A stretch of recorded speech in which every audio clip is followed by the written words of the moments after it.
ராதே கிருஷ்ணா. 500 வருஷம் பழமையான ஜெகநாதன், சுபத்ரா, பலபத்ர மூர்த்தி. ஓரத்தில் கருப்பாக இருக்கிறது ஜெகநாதன், நடுவில் சுபத்ரா மஞ்சளாக இருக்கிறது, வெள்ளையாக இருக்கிறது பலராமன். 500 வருஷத்துக்கு முன்னாடி இங்கே வாழ்ந்த ஹரிதாசன்ற ஒரு மகாத்மா.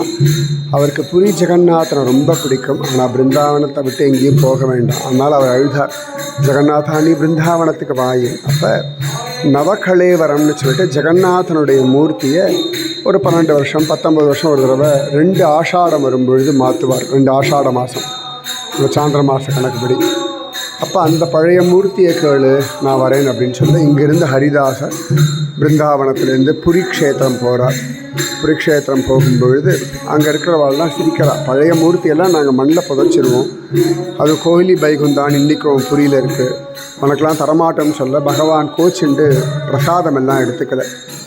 அப்போ பகவான் ராஜாவுக்கும் மற்றவாளுக்கும் சொன்னால், நான் ஜெகநாதன், நான் பிருந்தாவனம் போகணும், என்னையே தடுக்கிறீர்கள் கேட்க ராஜா அங்கேருந்து அந்த பழைய மூர்த்திகளை கொடுக்க, அந்த ஜெகநாதன் தான் நீங்கள் தரிசனம் பண்ணிட்டுருக்க. பிருந்தாவனத்தில் இருக்கக்கூடிய 500 வருஷம் பழைய ஜெகநாதன் இவன் தான். புரியில் கூட நீங்கள் பார்க்குற ஒரு 15-20 வருஷத்துக்கு ஒரு தடவை அந்த ஜெகநாதன் மாறிடுவான். 500 வருஷம் ஜெகநாதனை பார்க்கணும்னா நீங்கள் கட்டாயம் இங்கே தான் வரணும். ராதே கிருஷ்ணா.